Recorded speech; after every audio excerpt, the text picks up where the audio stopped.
講起樂園，唔知道大家會諗起啲咩呢？最近20週年嗰個，抑或係要入金幣去冒險嗰個，抑或係尖沙咀聚會所附近嗰間魚蛋粉。唔好誤會，我哋係冇植入式廣告贊助嘅。講到樂園，我哋就會諗裏邊應該係冇悲哀傷心，亦都裏邊有好多嘅歡笑歡欣。所有人都會諗，究竟我嘅樂園喺邊度？無論係小朋友，無論係大人，都有自己所夢想嘅樂園。香港人特別鍾意去旅行，一年去幾次佢哋心目中嘅樂園。去旅行嘅時候真係好 relax，可以忘記所有嘢，亦都可以亂使錢，亦都可以盡情嘅享樂，忘記所有嘅憂愁。但係好快就要再回到現代化嘅香港，再要面對返工返學，呢個就係普遍人嘅人生。而路加福音亦都係唯一一卷福音書有提到樂園嘅。我哋一齊讀呢段嘅經文。路加福音第23章39至43節。那同釘的兩個犯人有一個譏誚他說：你不是基督嗎？可以救自己和我們吧。那一個就應聲責備他說：你既是一樣受刑的，還不怕神嗎？我們是應該的，因我們所受的與我們所做的相稱。但這個人沒有做過一件不好的事，就說：耶穌啊，你得國降臨的時候，求你紀念我。耶穌對他說：我實在告訴你，今日你要同我在樂園裏了。呢一段聖經我哋可能聽慣咗，覺得冇乜嘢，但係其實諗深啲，呢段聖經係好震撼嘅。首先第一個震撼位就係有一個死囚釘喺十字架嘅上邊，唞啖氣都咁辛苦，每分每秒都滴緊血嘅時候，佢竟然仲有心機去到嘲笑別人。佢嘲笑人，自己唔可以笑㗎，因為一笑佢就會痛楚到不能夠承受。一路笑，佢血一路流，更加嘅痛。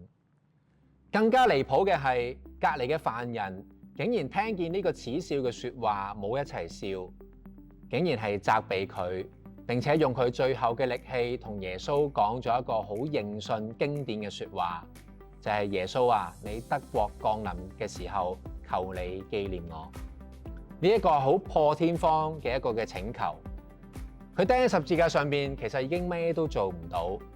佢講句説話都困難，但係佢就好清晰咁樣同耶穌講呢句嘅説話。而更加震驚嘅係，耶穌竟然回應佢。耶穌竟然話：今日你就要同我在樂園裏邊。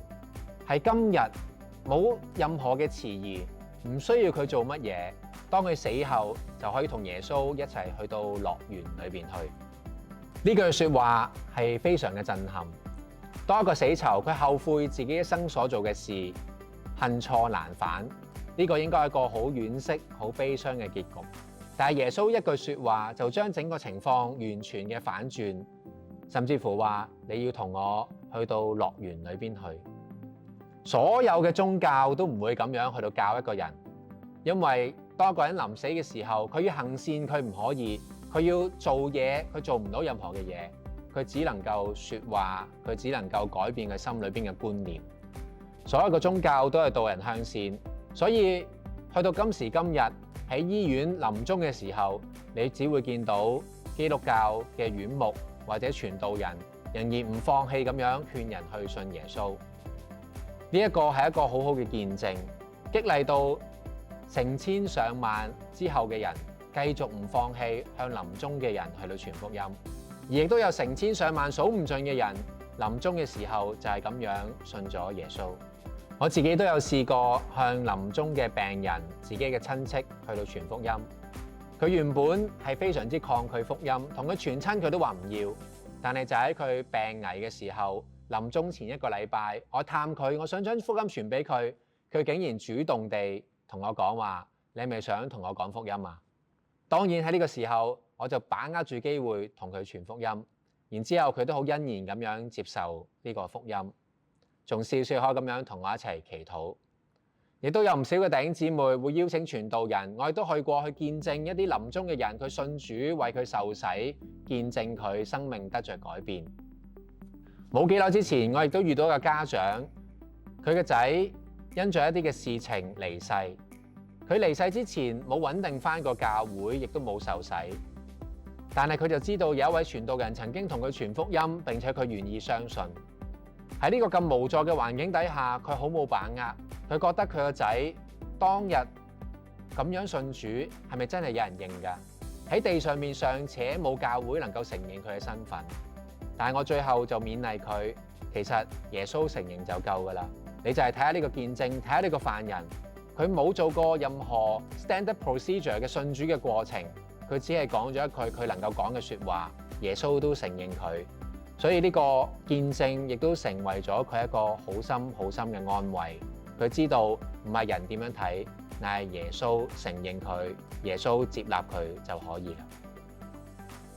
當然，我哋唔係鼓勵人下下都要去到最後嘅 moment 先信主，因為呢個震撼嘅時候唔係人為做出嚟㗎。嗰位嘅死囚釘喺十字架上面，佢係用盡佢最後嘅力氣，用盡佢最後嘅意志，咁樣呼喊出嚟，叫耶穌嚟紀念佢。我哋身邊，你有冇想起一啲嘅人，好硬心、好頑緊，一直都唔肯相信？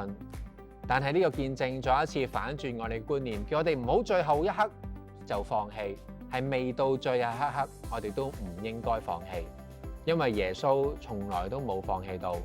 一句好簡單嘅認信就能夠將一個人生完全嘅扭轉過嚟，因為福音就係要傳遍俾萬民。